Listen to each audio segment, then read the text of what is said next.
कुन्देन्दु तुषारहार धवला या शुभ्रवस्त्रावृता या वीणावरदण्डमण्डितकरा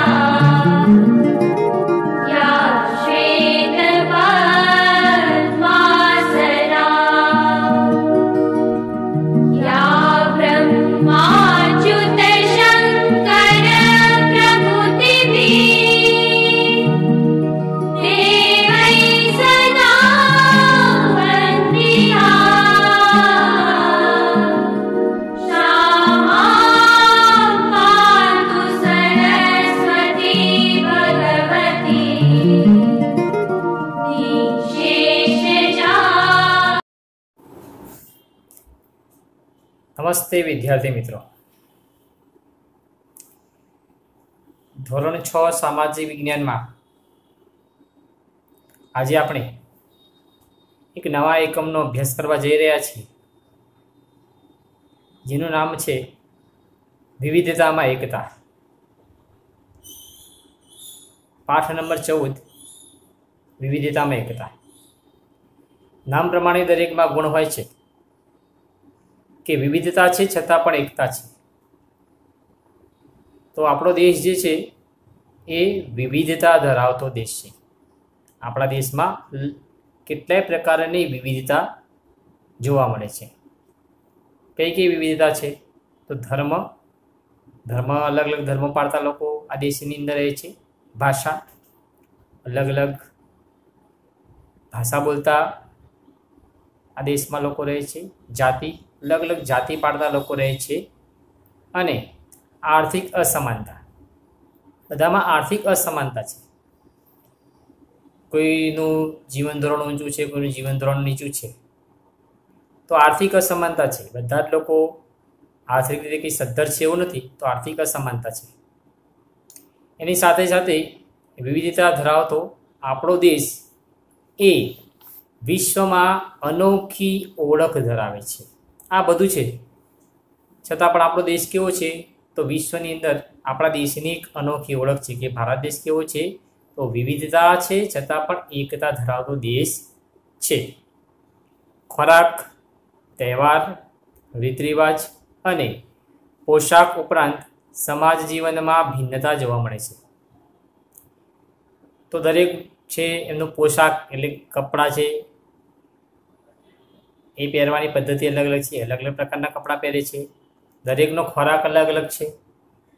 ઉત્તરથી લઈને દક્ષિણ, પૂર્વથી લઈને પશ્ચિમ, બધા જ જે લોકો છે, બધા જ ધર્મ પાળતા લોકો છે, એ બધાનો ખોરાક અલગ અલગ છે. તહેવાર, બધાના તહેવારો અલગ અલગ છે. હિન્દુ ધર્મના તહેવાર અલગ છે, ઇસ્લામ ધર્મના અલગ છે, ખ્રિસ્તી ધર્મના અલગ છે, શીખ ધર્મના અલગ છે, જૈન ધર્મના અલગ છે, બૌદ્ધ ધર્મના અલગ છે, પારસી લોકોના અલગ અલગ. તો આ બધા જ છે એમના અલગ અલગ તહેવારો છે. રીત રિવાજોમાં પણ ભિન્નતા છે, એટલે રીત રિવાજ પણ અલગ અલગ છે બધાના.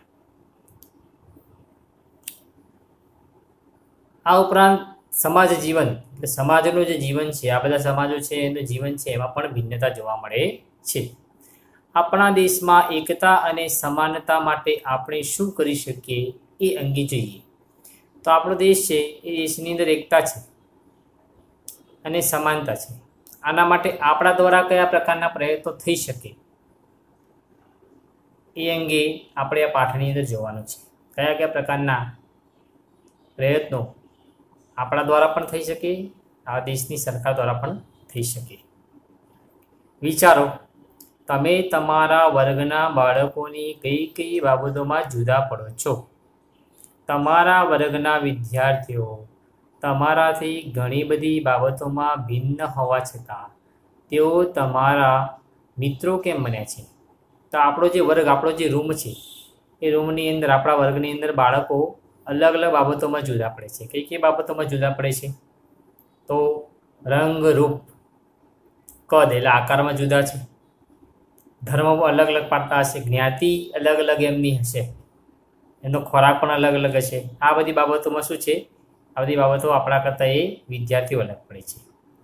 તમારા વર્ગના વિદ્યાર્થીઓ તમારાથી ઘણી બધી બાબતોમાં ભિન્ન હોવા છતાં તેઓ તમારા મિત્રો કેમ બન્યા છે? કારણ કે આપણે એકબીજાના સાથે એક સમાન ભાવથી જોડાયેલા છીએ. આ સમાન ભાવથી જોડાયેલા છીએ એના કારણે આપણે એકબીજાના મિત્રો બને છીએ. આપણા વચ્ચે શું છે? બંધુભાવ છે, સ્નેહભાવ છે, પ્રેમ છે. આના કારણે આપણે એકબીજાના મિત્રો બન્યા છીએ. ભારતના લોકોમાં જેટલી વિવિધતા છે આવી વિવિધતા દુનિયાના બીજા દેશોમાં ભાગ્યે જ હશે. તો આ દેશની અંદર ખૂબ બધી વિવિધતા છે. એવી વિવિધતા બીજા જે દેશો છે એમાં એટલી બધી વિવિધતા આપણને ભાગ્યે જ ક્યાંક જોવા મળશે. બીજા જે ધર્મો છે, બીજા બધા દેશો છે, એમાં ઘણા દેશો એવા છે જ્યાં મુસ્લિમ રાષ્ટ્રો છે, ઘણા છે જ્યાં ખ્રિસ્તી રાષ્ટ્રો છે. તો આખા દેશો કેવા છે જ્યાં એક જ ધર્મ પાળતા લોકો છે. મુસ્લિમ રાષ્ટ્રોમાં મુસ્લિમ ધર્મ પાળતા લોકો છે. પણ આ ભારત જ એવો દેશ છે જે વિવિધ ધર્મ, ખાનપાન, ભાષા બોલતા લોકો અહીંયા રહે છે. વિવિધતાઓના કારણે જ ભારત એક ઉપખંડ બની ગયો છે. તો વિવિધતા છે જેના કારણે ભારત કેવો બન્યો છે? એક ઉપખંડ બન્યો છે. આપણા દેશમાં કાશ્મીરથી કન્યાકુમારી સુધી અને ગુજરાતથી અરુણાચલ પ્રદેશ સુધી દેશવાસીઓના રૂપ, રંગ, પોશાક, ધર્મ, ભાષા, ખાનપાન વગેરેમાં ભિન્નતાઓ છે. તો આપણો દેશ છે એ ઉત્તરથી દક્ષિણ, પૂર્વથી પશ્ચિમ એક ભારત માતાના સ્વરૂપમાં જોડાયેલો છે. આપણે આ દેશને ફક્ત દેશ નથી કહેતા, માટી નથી કહેતા, ભૂમિ નથી કહેતા, એને આપણે માતા કહીએ છીએ. એટલે કાશ્મીરથી કન્યાકુમારી એટલે ઉત્તરથી દક્ષિણ, દક્ષિણથી ઉત્તર, પૂર્વથી પશ્ચિમ, કાશ્મીરથી કન્યાકુમારી લઈ અને ગુજરાતથી લઈને અરુણાચલ પ્રદેશ સુધી આ દેશ છે. એના દેશના બધા લોકો છે એના કેવું છે? રૂપ રંગ બધાના અલગ છે. બધા લોકો પોતાનો પોશાક એટલે કપડાં પહેરવાની પદ્ધતિ છે એનાથી અલગ પડે છે. દરેકનો ધર્મ અલગ અલગ છે. અલગ અલગ ધર્મ પાળતા લોકો રહે છે. દરેક પોતે પોતાની બોલી, પોતાની ભાષા બોલે છે. ખાનપાન અલગ છે બધાનું. રહેવાની પદ્ધતિ છે અલગ અલગ છે, રીત રિવાજ છે અલગ છે. આ બધું જ વસ્તુ છે એમાં ભિન્નતા જોવા મળે છે. આગળનો બિંદુ, પહેલો બિંદુ છે ધર્મ. તો દેશની અંદર કયા કયા ધર્મ પાળતા લોકો રહેતા હશે? તો આપણા દેશમાં વિવિધ ધર્મના આસ્થા ધરાવતા લોકો રહે છે. આપણા દેશમાં અલગ અલગ ધર્મોમાં આસ્થા ધરાવતા લોકો રહે છે. કયા કયા? તો હિન્દુ, ઇસ્લામ, ખ્રિસ્તી, શીખ, બૌદ્ધ, ઝરથોસ્તી અને યહૂદી ધર્મ પાળતા લોકો અહીં હળીમળીને રહે છે. આવા વિવિધ ધર્મ પાળતા લોકો છે એ બધા સાથે મળીને હળીમળીને રહે છે. ધર્મમાં ભિન્નતા હોવા છતાં સૌ સમાન રીતે ધર્મનું આચરણ કરી શકે તેવા શુભ આશય માટે આપણા દેશમાં બધા જ ધર્મોને સરખું મહત્ત્વ આપવામાં આવે છે. તો દરેક ધર્મ છે, દરેક ધર્મની ભિન્નતા છે.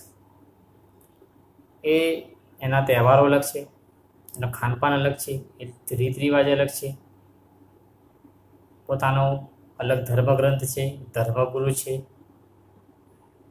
તો આ બધું જ અલગ છે. છતાં પણ બધા જ લોકો સમાન રીતે ધર્મનું આચરણ કરી શકે એના માટે એવા શુભ આશય માટે આપણા દેશમાં બધા જે ધર્મો છે એ ધર્મને સરખું મહત્ત્વ આપવામાં આવ્યું છે. તો આ થઈ ધર્મની વાત.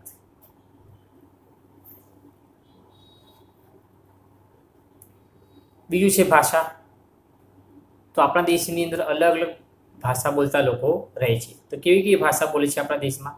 તો આપણા દેશમાં હિન્દી, અંગ્રેજી, ગુજરાતી, બંગાળી, મરાઠી, પંજાબી, તમિલ, તેલુગુ, કન્નડ, મલયાલમ, ઉડિયા અને કોંકણી ભાષાઓ બોલાય છે. તો આટલી વિવિધ ભાષાઓ આપણા દેશમાં બોલાય છે. હિન્દી ભાષા બોલાય છે, અંગ્રેજી બોલાય છે, ગુજરાતી બોલાતા લોકો રહે છે, બંગાળી લોકો રહે છે, બંગાળી ભાષા બોલે છે, મરાઠી, પંજાબી, તમિલ, તેલુગુ, કન્નડ, મલયાલમ, ઉડિયા અને કોંકણી આ ભાષા બોલતા લોકો આપણા દેશમાં રહે છે. ભાષામાં ભિન્નતા હોવા છતાં આપણા દેશમાં એકતા અને આ દેશની એકતાને જાળવી રાખવા આ વિવિધ ભાષાઓ મહત્ત્વ ધરાવે છે. તો ભાષાની અંદર ભિન્નતા છે. દરેક ભાષા છે એ એકબીજાથી અલગ છે. એનું પોતાનું બંધારણ પણ છે. તો આ બધી ભિન્નતા છે, છતાં પણ આ દેશ છે, આ દેશની એકતાથી જોડી રાખવા માટે, એકતાને જાળવી રાખવા માટે આ દરેક ભાષા છે એ પોતાનું એક અલગ મહત્વ ધરાવે છે. સાંસ્કૃતિક, આપણા દેશમાં ધર્મ અને ભાષામાં ભિન્નતા હોવાથી સાંસ્કૃતિક વિવિધતા બહોળા પ્રમાણમાં જોવા મળે છે. તો આપણા દેશની અંદર ધર્મમાં ભિન્નતા છે, ભાષામાં પણ ભિન્નતા છે. એના કારણે દરેકનું સાંસ્કૃતિક વિવિધતા એ મોટા પ્રમાણમાં જોવા મળે છે. બધામાં શું છે? સાંસ્કૃતિક વિવિધતા એ જોવા મળે છે. તો વિવિધ પ્રદેશ કે રાજ્યમાં સાંસ્કૃતિક વિવિધતા સરળતાથી જોઈ શકાય છે. દરેક પ્રદેશ છે કે દરેક પ્રદેશમાં સાંસ્કૃતિક વિવિધતા જોવા મળે છે. ઉત્તરમાં જાઓ તો ઉત્તરની ત્યાંની સંસ્કૃતિ અલગ જોવા મળે છે, દક્ષિણમાં સંસ્કૃતિની અલગ જોવા મળે છે, પૂર્વમાં અલગ જોવા મળે છે, પશ્ચિમમાં અલગ જોવા મળે છે. તો બધાની અંદર પોતાની અલગ અલગ સંસ્કૃતિ છે. અને આ સંસ્કૃતિ છે આપણે જે પ્રવાસ દરમિયાન જઈએ કે ફરવા માટે જઈએ તો આપણને એ રાજ્ય હોય તો રાજ્યની પોતાની અલગ સંસ્કૃતિ એ આપણને તરત સરળતાથી આપણે જોઈ શકીએ છીએ. તો આ દેશની અંદર ઘણા બધા ધર્મો પાળતા લોકો છે, તે પોતાના પણ તહેવારો છે. કેવા કેવા તહેવારો ઉજવે છે આ દેશના લોકો? તો દિવાળી, મકર સંક્રાંતિ, હોળી, દશેરા, શિવરાત્રિ, ગણેશ ચતુર્થી, ઈદ, નાતાલ, અષાઢી બીજ, મહોરમ, બુદ્ધ જયંતિ, મહાવીર જયંતિ, ઓણમ, પતેતી, વૈશાખી વગેરે તહેવારો દેશના જુદા જુદા ભાગોમાં વસતા લોકો સાથે મળીને ઉજવે છે.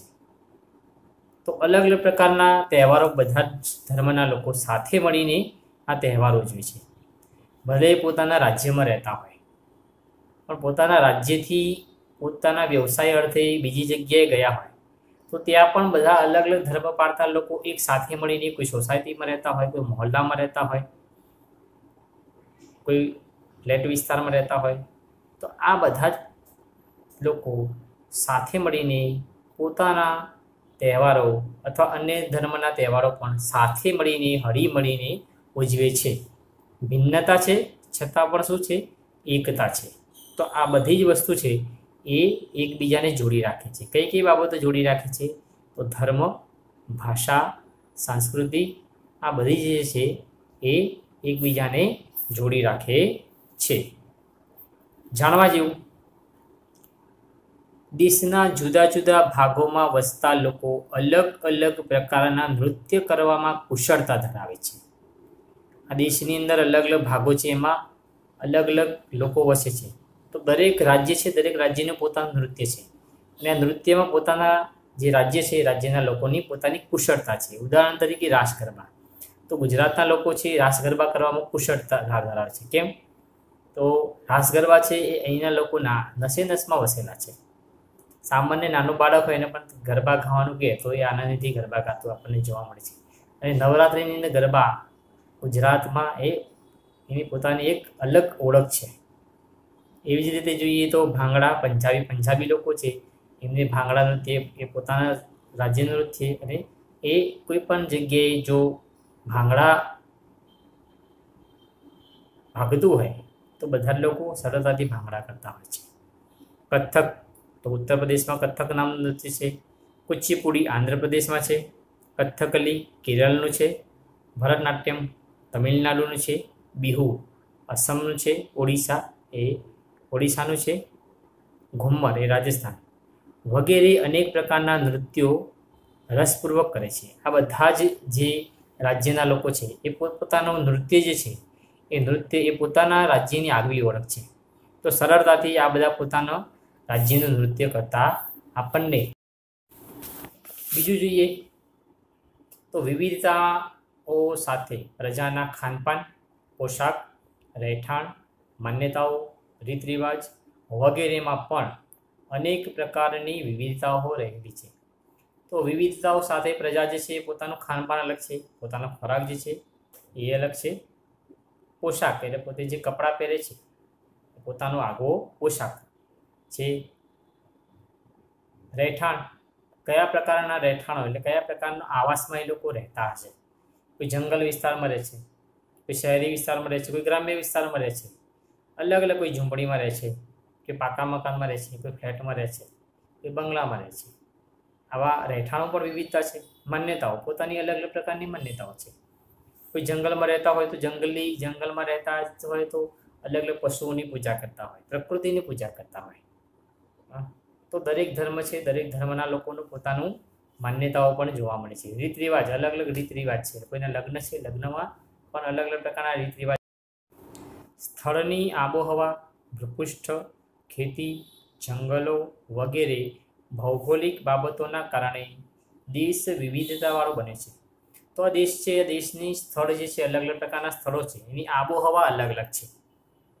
કે મોસમી આબોહવા છે, કોઈ ઠંડી આબોહવાનો અનુભવ થતો હોય, કોઈ ગરમ પ્રદેશ પણ હોઈ શકે, કોઈ વરસાદી પ્રદેશ પણ હોય. એટલે અલગ અલગ આબોહવા ધરાવતો આ દેશ છે. ભૂપૃષ્ઠ પણ અલગ અલગ છે. તો ભૂપૃષ્ઠમાં શું જોવા મળશે? તો ક્યાંક જંગલ જોવા મળશે, ક્યાંક નદીઓ જોવા મળશે, ક્યાંક રણ વિસ્તાર જોવા મળશે, ક્યાંક મેદાન જોવા મળશે, ક્યાંક ટાપુ જોવા મળશે, ક્યાંક દરિયાઈ વિસ્તાર જોવા મળશે. તો આ બધા જ જે છે એ ભૂપૃષ્ઠ પણ અલગ અલગ છે. ખેતી ઉત્તરથી લઈને દક્ષિણ, પૂર્વથી પશ્ચિમ અલગ અલગ ખેતી કરતા લોકો રહે છે. ઉત્તરમાં તમે જાઓ તો ઘઉંની વગેરેની ખેતી વધારે, દક્ષિણમાં જાઓ તો ડાંગર એટલે ચોખાની ખેતી થતી હોય. એ પ્રકારે પૂર્વ પશ્ચિમ તો અલગ અલગ પ્રકારની જમીન છે. જમીનમાં જે પ્રકારનો પાક પાકતો હોય તો અલગ અલગ પ્રકારની ખેતી કરતા લોકો પણ અહીંયા જોવા મળે છે. જંગલોમાં પણ વૈવિધ્યતા જોવા મળે છે. ક્યાંક ગીચ જંગલો છે, ક્યાંક સૂકા ઝોખરાવાળા જંગલો છે, ક્યાંક પર્વતીય જંગલો છે. તો જંગલો છે એમાં પણ વિવિધતા આપણને જોવા મળે છે. ભૌગોલિક બાબતો છે, આ બધી ભૌગોલિક બાબતોના કારણે આપણો આ ભારત દેશ છે એ વિવિધતાવાળો દેશ બન્યો છે. તો આપણે આ ભાગની અંદર કઈ બાબતો જોઈ? તો વિવિધતાની સમજ મેળવી, પછી કયા પ્રકારમાં ભિન્નતામાં જોવા મળે છે, કઈ બાબતો છે જેમાં ભિન્નતા જોવા મળે છે, વિવિધતા જોવા મળે છે. ધર્મની બાબતમાં વિવિધતા જોવા મળે છે, ભાષાની બાબતમાં, સાંસ્કૃતિક રીતે બધા અલગ અલગ પરિચય છે. તો આટલા બિંદુઓ આપણે આ ભાગની અંદર જોયા. ઘરે બેસીને પણ આ બિંદુઓ જે છે આ વિડીયોના આધારે આપણે પુસ્તકમાંથી વાંચીને એનો અભ્યાસ કરીએ, એની અલગ નોટ તૈયાર કરીએ. તો કયા ધર્મ પાળતા લોકો રહે છે, એ ધર્મના લોકો જે છે એ એમનું નૃત્ય કયું છે, કઈ ભાષા એ બોલે છે, એમના તહેવારો કયા છે, આ બધા જનું એક પોતે નોટ તૈયાર કરીશું તો પરીક્ષામાં પણ આપણને ઉપયોગી રહેશે અને આપણા જનરલ નોલેજ માટે પણ આ બધું ઉપયોગી છે. તો આપણે આ ભાગની અંદર આટલા બિંદુઓનો અભ્યાસ કર્યો. આગળ પણ બીજા ભાગમાં બીજા જે બિંદુઓ છે એનો અભ્યાસ આપણે કરીશું. નમસ્કાર.